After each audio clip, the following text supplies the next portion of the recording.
Olá, aqui é o professor Alan e hoje iremos falar sobre capitalização composta. Aqui realmente começa, definidamente a matemática financeira, porque todas as movimentações, que nós temos ciência aí financeiras, todas as movimentações financeiras são realizadas na capitalização composta. E como é que funciona esse tipo de capitalização? A capitalização composta ela é baseada em uma seguinte fórmula, na fórmula do montante composto. Antes de falar sobre a fórmula, deixa eu só fazer um comparativo aqui entre capitalização simples e capitalização composta. Na capitalização simples, o que você percebeu? Essa linha vermelha aqui, ela representa o montante simples, tá? E essa linha cinza representa o montante composto. Ela me dá o montante composto em função do prazo. Então, o que nós aprendemos na capitalização simples?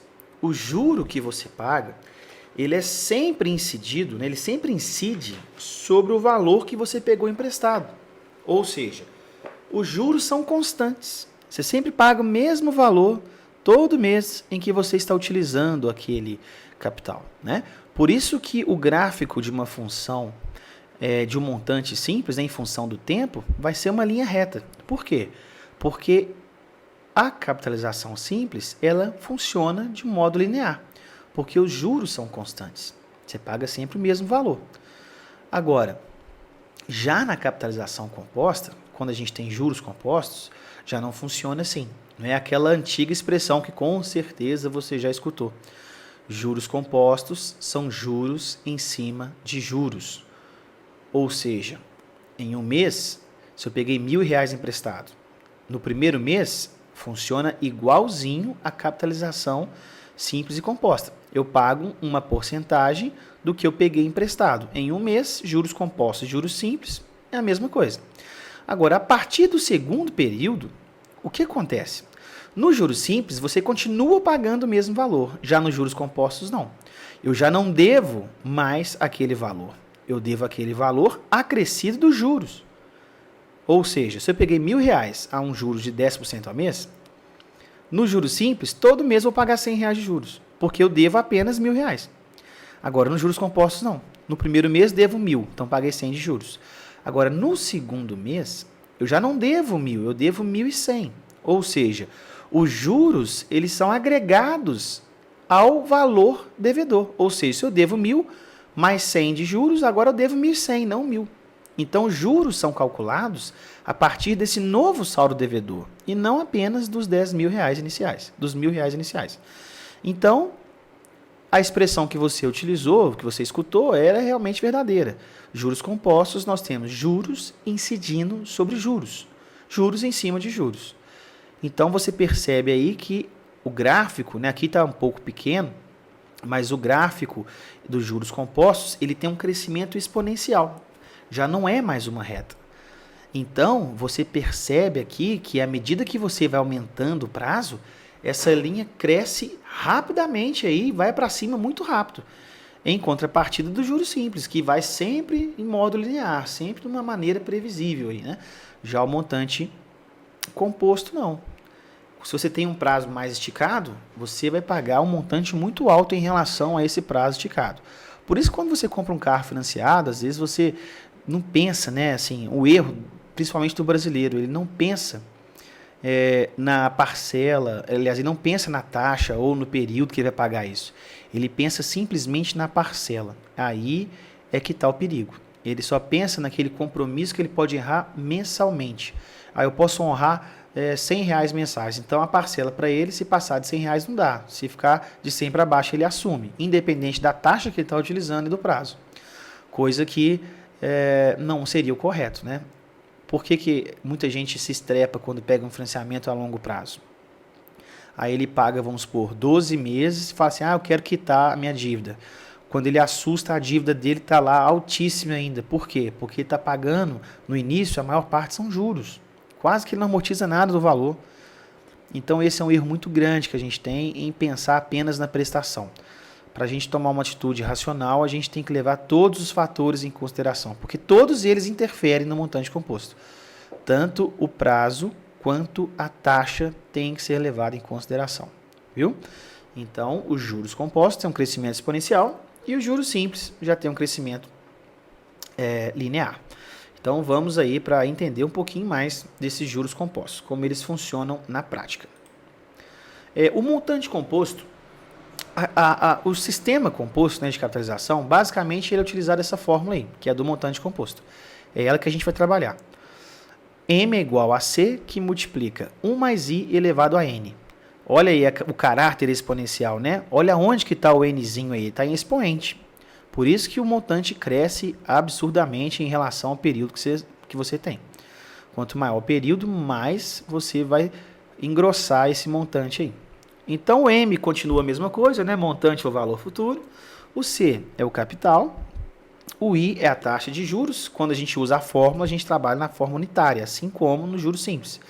E o N é o período. Eu vou mudar essa nomenclatura aqui das variáveis só para a gente ir adaptando, para ir familiarizando com o HP.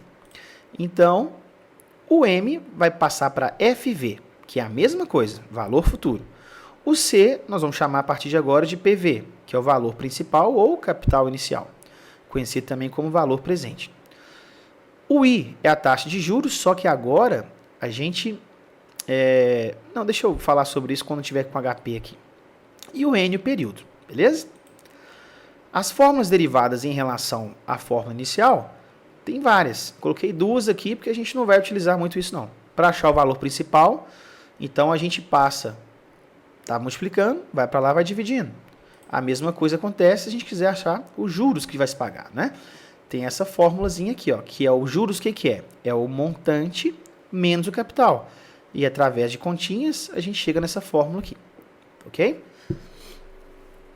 Professor, a gente tem que saber essas fórmulas todas? Calma, meu filho. Graças a Deus não, porque a gente vai trabalhar com HP 12C. E essa ferramenta é fantástica para o seu aprendizado. Você vai ver na resolução dos exercícios que se você não tiver uma HP 12C, você vai ter um árduo caminho pela frente. Vamos ter que ter uma bagagem muito boa em matemática, principalmente nos quesitos, nos tópicos de logaritmo e função exponencial. A gente vai trabalhar muito com isso, a não ser que você tenha HP 12C, que vai fazer isso tudo para a gente. Ah, professor, mas pode usar isso na sua prova? Pode e deve. Aqui eu não estou formando nenhum matemático, né? A gente tem que ter a gente tem que saber tomar uma atitude racional em relação ao que a gente tem. Então a gente não precisa saber fazer a conta. A gente tem que entender o raciocínio e ter uma parceira igual essa aí para nos auxiliar, ok? A HP 12C tem várias versões. Eu indico a Gold, tá? Essa aqui é a Gold. Ouro, né? Você vai ver que essa parte dela aqui, ó, ela é dourada. Tem a Platinum. A Platinum ela é mais nova e umas 10 vezes mais rápida que a Gold. Porém, muitos colegas meus estão questionando em relação à durabilidade da mesma. Eles falam que a HP Platinum dá muito problema no teclado, não sei o quê. E a minha Gold eu tenho há 20 anos e até hoje está aí. Existem outras calculadoras também da HP que têm funções financeiras. Mas essa calculadora aqui, custo-benefício, talvez ela seja um pouquinho mais ardida para comprar do que as outras, mas em compensação, o mercado dela é extraordinário. Vamos supor que você queira vender depois do seu curso e achar que não deve usar, você vende rapidinho. Pelo um preço bem justo, né? Ela não tem uma depreciação igual as outras têm. Que essa aqui o mundo inteiro sabe o que é. Beleza? A HP 12C, a partir de agora, ela tem fundamental importância, por quê? Porque nós vamos usar as suas funções financeiras, né? E quais são as teclas que a gente vai usar para a capitalização composta? Nós vamos usar essas teclas aqui, ó. N, I, PV, PMT e FV. O PMT a gente vai dar uma pausinha por enquanto, porque ela se refere a pagamentos ou recebimentos, que a gente vai ver na unidade 4, né? Que é séries de pagamentos ou recebimentos postecipados ou antecipados. A gente vai ver isso um pouquinho mais para frente. Por enquanto, nós vamos usar essas quatro. N, I, PV e FV. O que significa cada um? O N é o número de períodos, já disse. O I é a taxa de juros, só que agora a gente não vai mais utilizar fórmula. Então, eu não preciso colocar na fórmula unitária, nem em fração centesimal. A gente vai colocar em taxa percentual. 2%, você vai digitar 2 e apertar o I, ok? O PV é o valor principal ou capital. PMT é o valor dos pagamentos ou recebimentos, né, que são as parcelas ou prestações que a gente adquire. E o FV é o valor futuro ou montante composto, ok? Então, essas são as teclas que nós iremos utilizar daqui para frente. Vale lembrar aqui que essa calculadora é imprescindível. Na prova, se você não trouxer a sua, você vai gastar muito tempo efetuando cálculos aí dispendiosíssimos. E a HP vai poupar isso tudo para a gente. Nos exercícios, você vai ver como é que eu vou querer que você explicite o seu raciocínio. Assim como na apostila, você tem que escrever apenas o comando que você usou na HP. Isso eu já vou entender o seu raciocínio. Ok? Então, vamos a exemplos aqui para isso ficar, fechar esse capítulo aqui de captação composta com chave de ouro. Exemplo 1. Uma pessoa toma R$15.000 emprestado a juros compostos de 5% ao mês pelo prazo de 8 meses. Qual o montante a ser devolvido no final dessa operação? Então, vamos levantar aqui as informações que o exercício nos dá, né?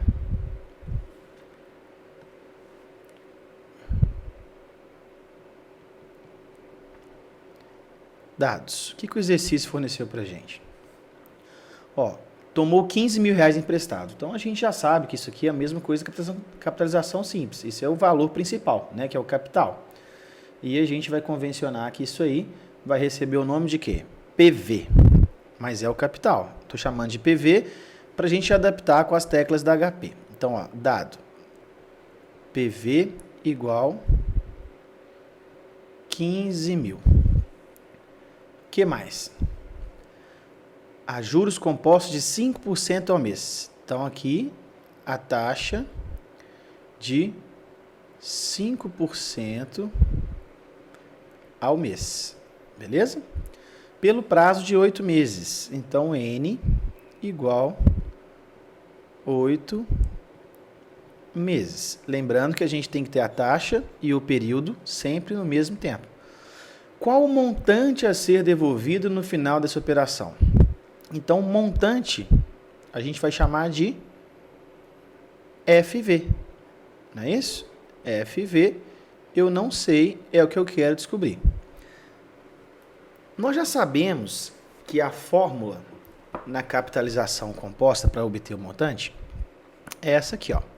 Então, deixa eu só analisar aqui o que a gente tem, né?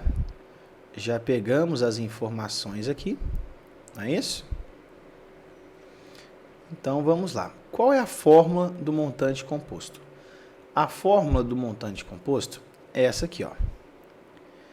FV é igual PV, que multiplica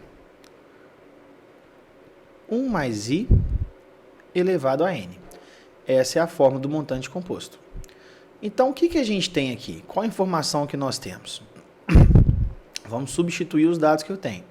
Vai ficar, ó, FV vai ser igual PV. Quem que é o capital? Quem que é o valor principal?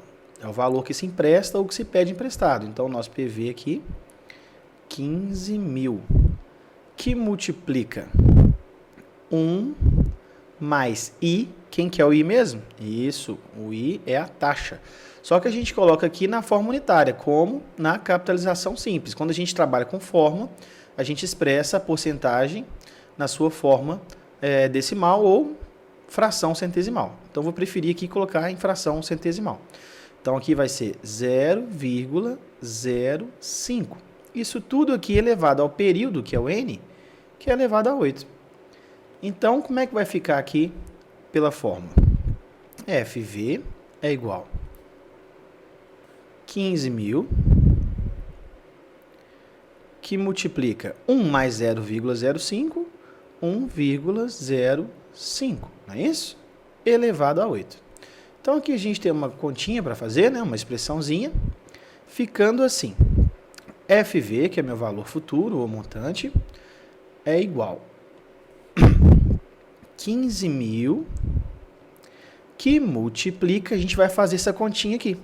Então, utilizando aqui uma calculadora, você vai encontrar aqui 1,05 elevado a 8 é igual a 1,4777 e aqui continua, não é isso? Mas a gente não pode arredondar isso aqui não. Então você vai ter que fazer isso tudo uma vezada só. Como a gente já está adaptando aí com a HP, como é que eu faria essa conta aqui na HP? Qual que seria o procedimento para fazer isso na HP? Não falo a conta, tá? Que a gente vai aprender a fazer isso de uma outra forma. Eu falo só para fazer essa continha aqui, sem usar as funções financeiras da HP, como se fosse para a gente treinar mesmo. Então, como é que seria? Você faria assim na HP, ó. Vou escrever aqui uma tabelinha para a gente fazer essa continha, tá bom? Então, vai ser aqui, ó. Aqui é o comando que você vai usar. E aqui é o que vai aparecer no visor. Então, você vai apertar lá 1,05 e vai digitar Enter. Vai aparecer no visor 1,05. Agora a gente tem que elevar isso à oitava potência. Então você vai digitar 8 e vai apertar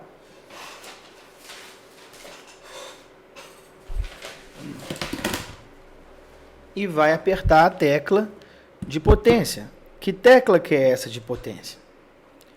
Você vai procurar uma tecla aí, Y elevado a X. Procura essa teclinha, Y elevado a X. Então, 8 e vai apertar Y elevado a X. O que vai aparecer aí? Vai aparecer 1,48. Lembrando que o que aparece no visor é com a aproximação que você colocou. Se você colocou aí F2, aparece com 2 casas. F3 com 3 casas e assim por diante. Como a nossa calculadora trabalha sempre com moeda, a gente deixa com 2 casas e isso vai aparecer no visor. Lembrando que esse número está totalmente armazenado na memória da HP.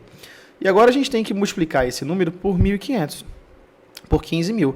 Então você vai digitar 15.000 e apertar a tecla vezes. Então digite 15.000 e aperte a tecla vezes. Vai aparecer no visor R$22.161,83.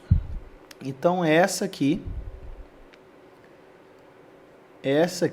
né, é a resposta que a gente vai encontrar no nosso problema. Então vamos escrevê-la aqui, ó. Qual foi o resultado encontrado? 22.161,83 centavos. Então, nosso exercício aqui está resolvido. Então, aqui simplesmente nós aplicamos a fórmula para encontrarmos a resposta. Então, o valor futuro, né, o montante, pelo prazo de 8 meses é esse aqui. Agora a gente vai fazer o mesmo exercício com o auxílio da HP. Então, qual que é o procedimento aqui, ó? Eu vou fazer um comandozinho aqui para a gente fazer isso na HP. Vamos relembrar o que são as teclas da HP, né? Lá em cima da HP você tem o N, que é o prazo, o I, que é a taxa, né? E o PV, que é o valor principal, e o PMT, que é o pagamento ou recebimento, e o FV, que é o valor futuro. Desculpa. No nosso exercício, nós vamos resolver. Você vai ver a facilidade que é fazer isso aqui na HP. Então, vamos lá. Primeiro, a gente vai limpar a memória da HP. Esse procedimento é importantíssimo para que você não erre as contas futuras. Limpe tudo que está na memória da HP. Então, qual que é o procedimento? Você vai apertar FCLX. Esse procedimento você limpa tudo na memória da HP. Fazendo isso, o visor vai aparecer 0,00. E agora a gente vai inserir os dados aqui na HP. Então, como é que funciona? Primeiro dado lá, 15.000 é o valor principal. Então, você vai digitar 15.000 PV. Só antes disso, vamos relembrar aqui, relembrar não, né? Eu vou dar uma dica como é que funciona HP. Às vezes você vai fazer esse exercício, se não fizer direitinho, a sua calculadora dá erro. Eu vou explicar por quê. A HP ela funciona com o conceito de fluxo de caixa. O que isso quer dizer? Quando você pega um dinheiro emprestado, esse dinheiro está entrando na sua conta. Então, as entradas de dinheiro, a gente põe sinal positivo. E as saídas de dinheiro, a gente representa com sinal negativo. Como a gente está tomando emprestado esses 15 mil, ele entrou de dinheiro na sua conta. Então, a gente não precisa se preocupar com o sinal. 15 mil é a entrada. Então, 15 mil e você vai apertar a tecla PV. Fazendo esse procedimento, o visor da sua calculadora vai aparecer 15 mil, já está armazenado lá no valor principal. Agora, a gente precisa colocar, não tem ordem não, tá? Pode colocar o que você quiser. Ah, mas apareceu a taxa primeiro, então vamos lá, vamos colocar a taxa. Não é 5%? Então você vai digitar 5 e apertar a tecla I. Aí o visor vai aparecer 5, já está inserido lá na taxa. Em seguida o prazo, 8 meses. Então 8 e vai digitar a tecla N. Vai aparecer no visor da sua calculadora 8,00. E em seguida você vai apertar o que você quer. Ou seja, você vai apertar FV, que é o montante.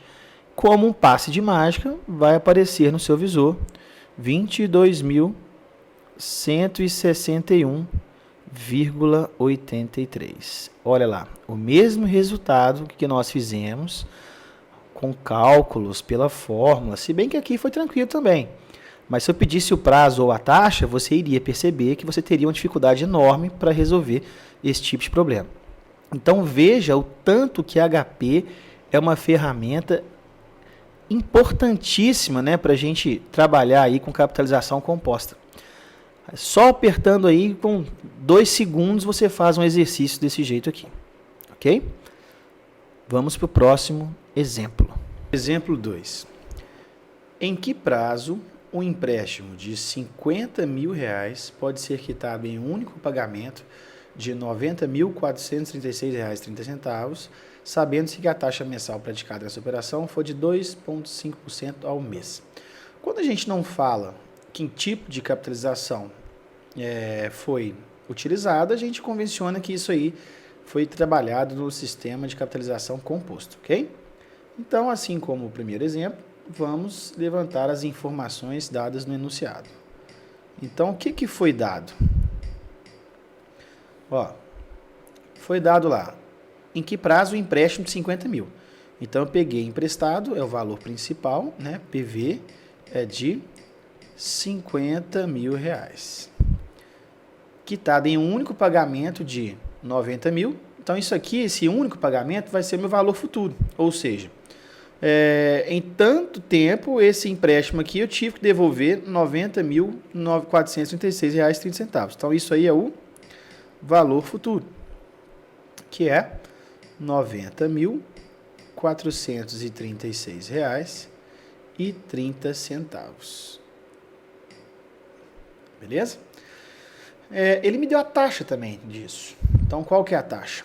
A taxa foi ao mês, né? Foi de 2,5% ao mês. Então, essas são as informações que ele me deu. E ele quer o prazo. Ele está pedindo aqui o N para a gente procurar, né?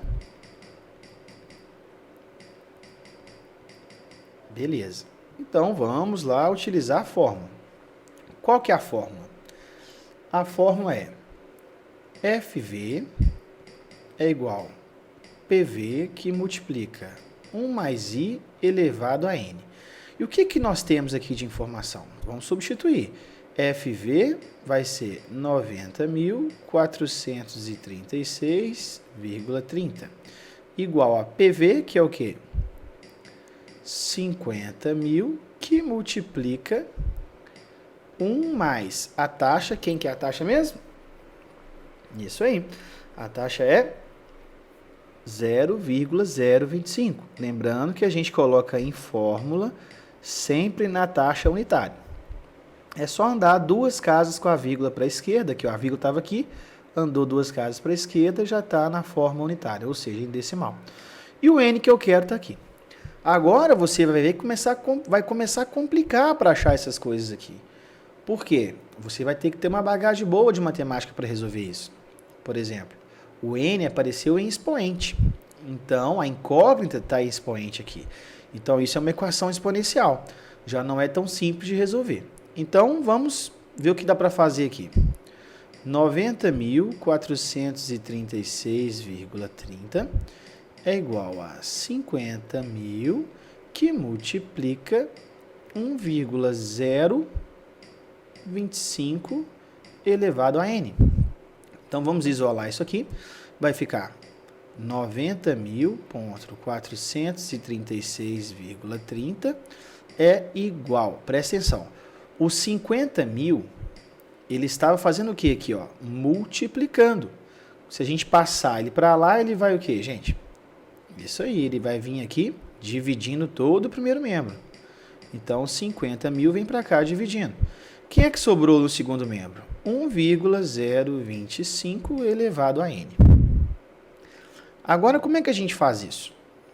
Vamos só escrever de novo aqui, ó. Eu tenho essa equação para resolver.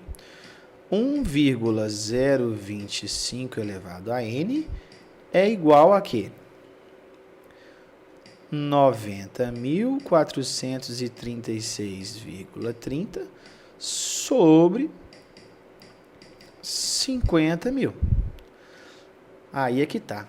Que número 1 elevado a 0,25 elevado a quanto que dá essa contaiada toda aqui?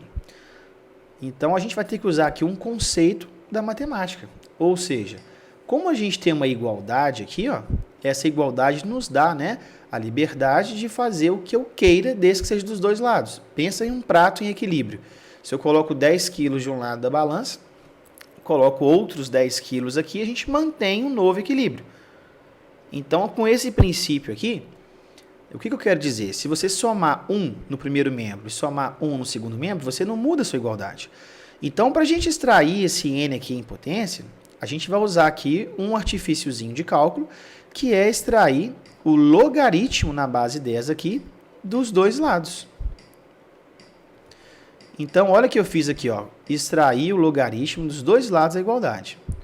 90.436,30 sobre 50.000. Existe uma propriedade logaritmo que esse expoentezinho aqui, ó, esse expoente aqui, ele vem para frente multiplicando. Por isso a importância de se estudar logaritmo. Então, aqui o que vai acontecer?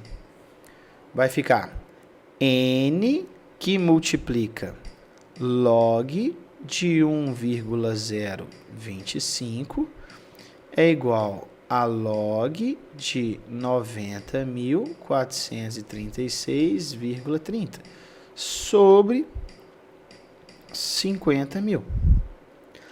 Agora, olha o que vai acontecer. O seu logaritmo aqui não está multiplicando o n, não é ele que você quer achar? Nós vamos passar tudo para lá, então vai dividindo. Então, você vai ter aqui n é igual a, vou fazer um traço maior aqui, ó, a log de 90.436,30 sobre 50.000. Opa. Na verdade, não tem esse traço aqui, é só no...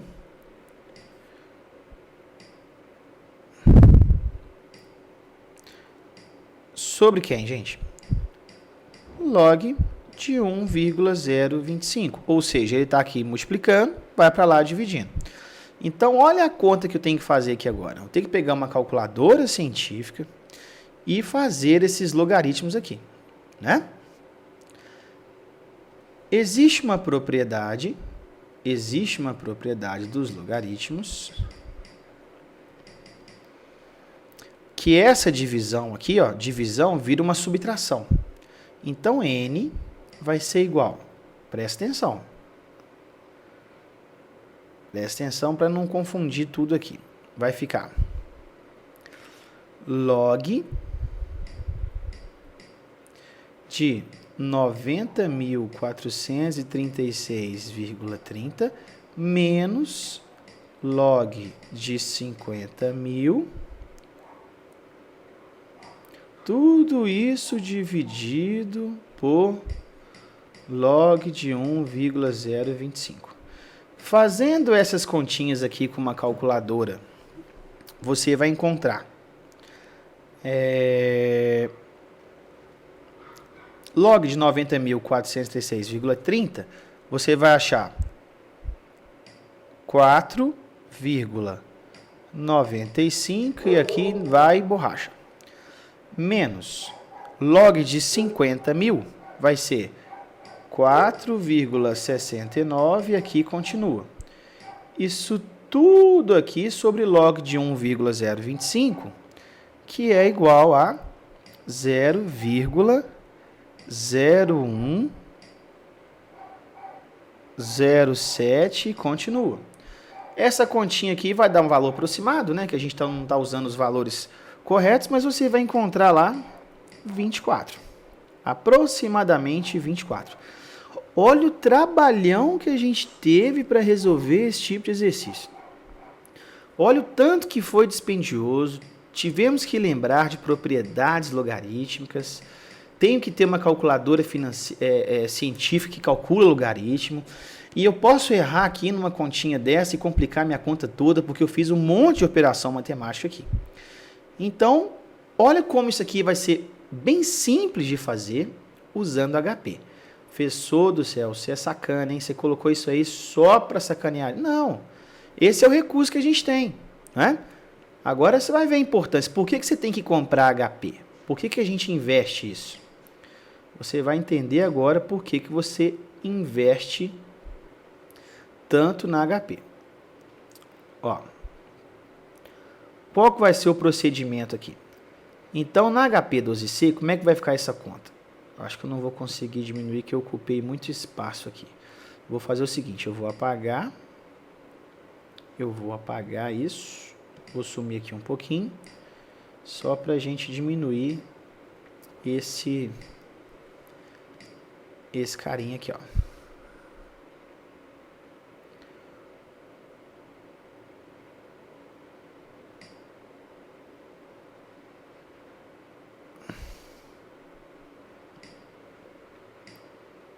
Isso. Como é que vai ser na HP essa conta? Vamos lá? Preparados para a surpresa? Comando 50.000. Então, vou digitar. Primeiro, né, vamos limpar FCLX para a gente limpar a memória da calculadora. E agora, o que você vai colocar nas funções financeiras? 50.000 não foi o valor que você pegou emprestado? Então, lembrando que isso aqui entrou dinheiro na sua conta. Então, ele recebe o sinal de positivo, ou seja, não tem que esquentar a cabeça com o sinal. 50.000 PV. Ah, só uma coisinha. Você não tem que digitar esse ponto aqui não, tá? Eu estou usando esse ponto aqui só para a gente separar. Se você digitar esse ponto na sua calculadora, ela vai entender que isso é R$50 apenas e não 50.000. A calculadora só trabalha com a vírgula para separar inteiro de decimal, ok?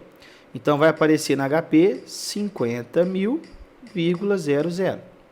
Agora, a gente vai entrar com esse valor futuro aqui, ó. Então, vamos digitar. Vou colocar aqui um pouquinho mais para cá que não vai caber aqui. 90.436,30. Como esse valor você vai ter que pagar em uma data futura, né?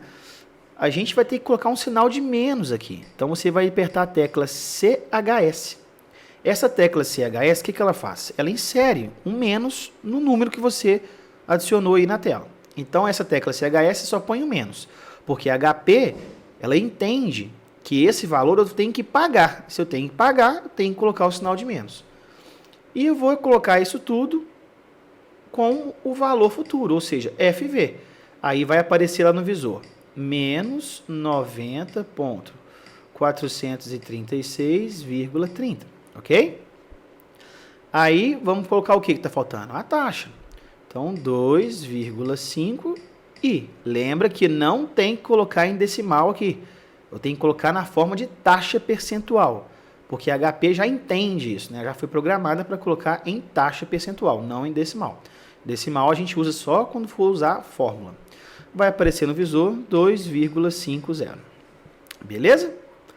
Agora o que você quer, não é achar o prazo? Então surpreenda-se agora. É só apertar a tecla N. Já vai aparecer no seu visor o prazo que você realizou essa negociação. Olha que facilidade para resolver esse exercício através da HP. Então não tem mistério nenhum, é só apertar as funções financeiras, ou seja, a HP praticamente ela trabalha com as teclas. A HP trabalha com as teclas PV, né?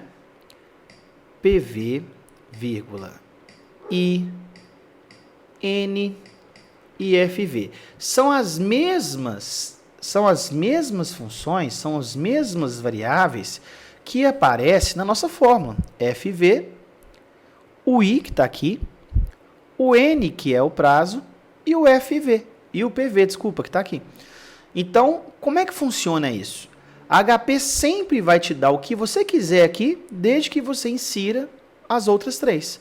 Então, eu quero, no meu caso, eu queria o prazo. Então, o exercício me forneceu as outras três. Então, sempre que isso acontecer, a HP vai te dar uma das 4 variáveis, fornecendo as outras 3. Por isso que é muito simples trabalhar com HP e você não tem que ficar recordando dos logaritmos, funções exponenciais. Nós evitamos, né, todos esses cálculos que são muito complexos às vezes, né, e bem dispendiosos. A probabilidade de errar uma continha aqui é muito maior do que você errar uma tecla para digitar na HP. Então perceba que vale a pena investir em uma máquina dessa. Ok? Exemplo 3. Determine a taxa mensal de juros praticada em um empréstimo de 100 mil num prazo de 120 meses, cujo montante a ser devolvido no final da operação é de 230.959,84. Então, quais informações aqui nós temos no enunciado? O que foi dado para a gente? Vamos lá. Dado. Empréstimo de 100 mil. Então, temos aqui um valor principal, né? PV, de 100 mil. Prazo de 120 meses. Então, N igual a 120 meses. Cujo montante a ser devolvido é de, então, FV é igual a 230.959,84. E tudo isso aqui está pedindo para a gente encontrar o quê? Para encontrarmos a taxa, né? A taxa mensal. Então, não tem que preocupar com a mudança de prazo, porque já está em mês. Então, agora, eu não vou fazer mais usando fórmula, porque esse não é o objetivo, né? Eu não estou ensinando aqui nenhum matemático, eu quero criar um administrador, um financeiro aqui. Então, você vai ter que aprender a usar HP. Então, você já percebeu no exemplo 2 a dificuldade de lembrar de logaritmo, tanto que a gente está passível a erro, trabalhar com arredondamento. Então, vamos evitar tudo isso com a HP. Então, eu estou com um emulador aqui. Se vocês quiserem, eu posso mandar esse arquivo para vocês, tá? Para você trabalhar isso no seu PC. Então, vamos lá. Primeira coisa, você vai limpar a memória da sua HP. Apertando FCLX. Isso aqui você limpa o registro. Então, agora a gente vai inserir as informações. A primeira, vamos inserir lá. Qual que foi a primeira informação que a gente teve? Ó. E eu vou ter que fazer só aqui, viu, gente? Senão vai sumir. Primeira informação, não foi 100 mil? Então, 100 mil. E vou digitar o quê? PV. Positivo, porque nós tomamos isso emprestado. Então, isso entrou em dinheiro em conta. Então, sinal de positivo. N, 120 meses. Então, 120, vai apertar o que aqui? N, que é o prazo. E agora? FV, muito bem, 230.959,84. Agora perceba que esse valor eu vou ter que pagar no final do empréstimo, é isso? Ou seja, eu vou ter que devolver isso, vou ter que pagar para a pessoa. Então, está saindo dinheiro do meu bolso. Então, eu vou ter que colocar um sinal de menos aqui. Você vai perceber que o PV e o FV têm sempre sinais opostos, porque se eu peguei emprestado, é positivo, vou ter que pagar, vai virar negativo. E aqui eu vou inserir isso no valor futuro. Pronto, já está lá. Agora, como um passe de mágica, você aperta a tecla I. Pronto, já apareceu a nossa taxa. Então, a nossa taxa é de quê? 0,7%. Lembra que aqui já está em taxa percentual, não há necessidade de colocar, multiplicar por 100, nada disso. A taxa mensal de juros praticadas nessa operação vai ser de quê? Então, a taxa desejada, que vai ser o I, né? I é igual a 0,7% ao mês. Pronto. Então, você viu que é bem simples de fazer utilizando HP. Então, rapidinho a gente faz um exemplo igual a esse aqui. Exemplo 4. Uma duplicata com o valor de face de R$ 8.500 com vencimento para 5 meses é trocada por outra no valor de R$ 7.934,84 com vencimento para 3 meses. Sabendo-se que a taxa de juros corrente de mercado é de 3,5% ao mês, pergunta se a troca foi vantajosa. Esse exercício aqui, para mim, ele exemplifica tudo o que é matemática financeira. Ou seja, na primeira unidade, eu disse, né, aliás, na introdução do capítulo, eu mencionei isso. A matemática financeira, ela se restringe a isso, a movimentar o dinheiro ao longo do tempo. Então, para que esse exercício fique bem entendido, a gente vai fazer aqui um fluxo de caixa para exemplificar isso. Então, eu tenho aqui uma linha do tempo, né, uma linha cronológica, e essa linha cronológica aqui tem as seguintes datas, né? Eu tenho aqui a data 0, eu tenho aqui a data 1, eu tenho aqui a data 2, eu tenho aqui a data 3, tenho aqui a data 4, tenho aqui a data 5, tenho aqui a data 6 e aqui por diante, né? Então, como é que funciona essa linha aqui? Aqui é o período, aqui representa o período, que é o nosso N. Então, essa linha cronológica aqui representa o período que essa movimentação financeira aqui aconteceu. Sendo que data 0 é o valor atual, é o tempo atual, né? E aqui são primeiro mês, segundo mês, terceiro mês, quarto mês, quinto mês, sexto mês, porque aqui o prazo foi dado em meses, não é isso? Então, o que acontece? O fluxo de caixa acontece da seguinte forma. As entradas de dinheiro são representadas por setinhas para baixo, né? Está entrando dinheiro. E as saídas com seta para cima, que está saindo dinheiro. Então, eu tenho dois lançamentos aqui. Eu tenho uma duplicata no valor de face de R$ 8.500 com vencimento para 5 meses. Então, ela está aqui, ó. Então, ela está aqui. Então, eu tenho aqui, ó, R$ 8.500 para pagar daqui a 5 meses. E tem uma outra duplicata, tem um outro lançamento aqui para 5 meses, né? Uma possibilidade de R$ 7.934,84. Também é uma saída de dinheiro. Qual que é o procedimento aqui? O que acontece? Ele está pedindo o seguinte. Essa duplicata de R$ 8.500 vai ser trocada por essa de R$ 7.934. Porém, elas estão em datas diferentes.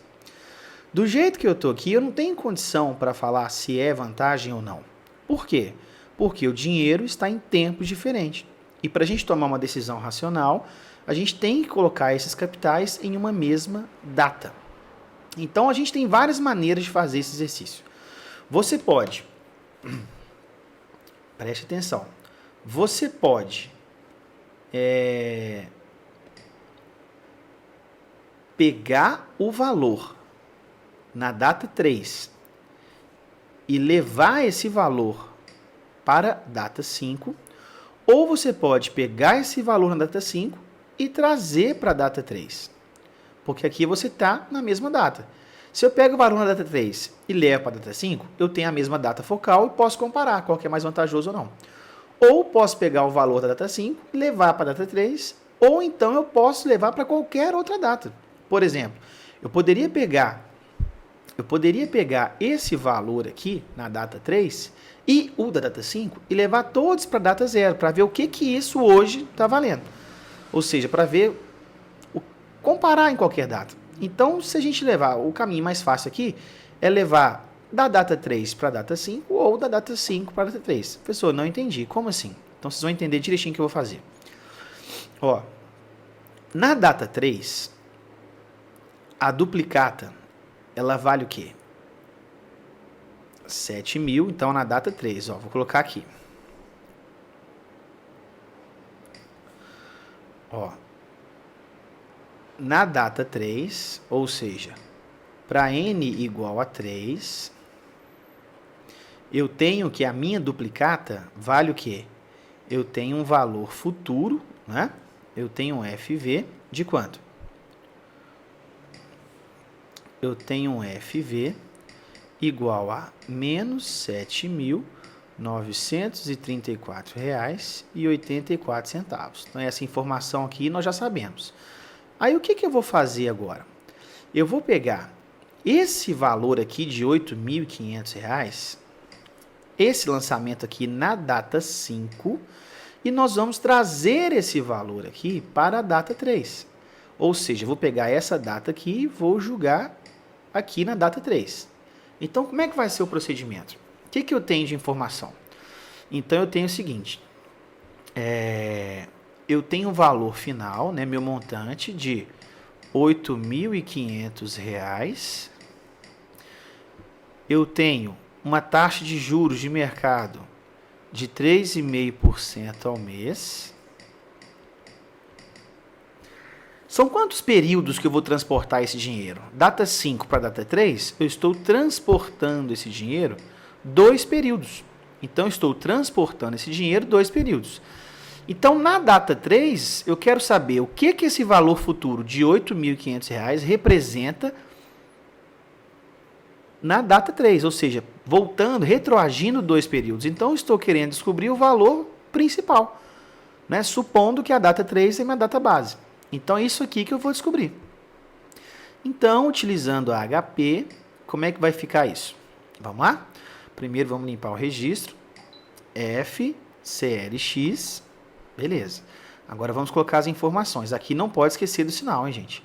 Então, ó, 8.500 CHS FV. Esse é um valor futuro. Lá na data 5. Nós estamos trazendo esse valor para a data 3. Então, eu estou retroagindo 2 períodos. Então, vou colocar 2N. A taxa de juros de mercado, que é de 3,5 I. E agora eu quero o quê? Eu quero o valor presente na data 3. Então, eu quero digitar, vou digitar aqui PV. Pronto. Então, o PV vai ser o quê? 7.934,84. Olha o que você encontrou. Então, qual que foi o PV após retroagir esse capital de 8.500 para a data 3? Qual que vai ser o valor? Então, o PV encontrado para esse capital de 8.500 vai ser 7.934,84. O que você observou? O que se observa aqui? Que é o mesmo valor. Ou seja, não há diferença nenhuma em trocar isso, né? Ou seja, é indiferente a troca, porque o valor é o mesmo. Ou seja, os dois capitais, quando analisados na mesma data, têm o mesmo valor. Então, a troca é indiferente. Se você pegasse o capital da data 3 e levasse para a data 5, você ia encontrar o mesmo valor. Se eu pegasse o capital na data 5, levasse para a data 0, levasse o capital da data 3 também para a data 0, nós encontraríamos também o mesmo valor. Então, a troca é o quê? Foi vantajosa? Não, é indiferente trocar. Então, aí fica caráter da empresa. Tanto o capital na data 3 é o mesmo. Mas, professor, na data 3 eu vou pagar bem menos. Mas na data 3 você tem um período menor para retornar esse capital. Na data 5 você retorna no período maior.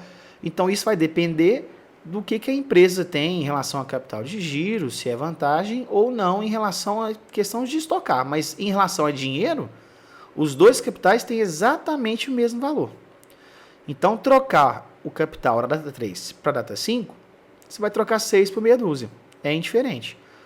não tem vantagem nenhuma trocar financeiramente, né, falando em termos de perda de valores, esse tipo de capital. Ok? Então, isso aí, gente, é a essência da matemática financeira. A gente só pode comparar capitais, né, quando a gente tem a mesma data referencial, que a gente chama de data base, né? A gente vai passar tudo para uma data referência. Ou passa tudo para a data 0, ou passa tudo para a data 1, ou passa tudo para a data 2. É diferente. Por que eu optei aqui em passar apenas um e não os dois capitais para a data 0, por exemplo? Porque aqui eu fiz uma conta só. Eu não precisei mexer em um dos capitais. Se eu pegasse esse capital aqui na data 5, igual a gente fez, passasse para a data 3 e encontrasse um valor maior do que isso, aí a troca seria vantajosa. Se eu achasse um valor menor, aliás, desculpa, né? Se eu achasse um valor menor, a troca seria vantajosa. Se eu achasse um valor maior, a troca não seria vantajosa. Como nós achamos um valor igual, a troca foi indiferente, ou seja, não tem vantagem nenhuma trocar um capital por outro, né? Uma duplicata por outra. Entenderam? Ok. Abraços. Até a próxima aula.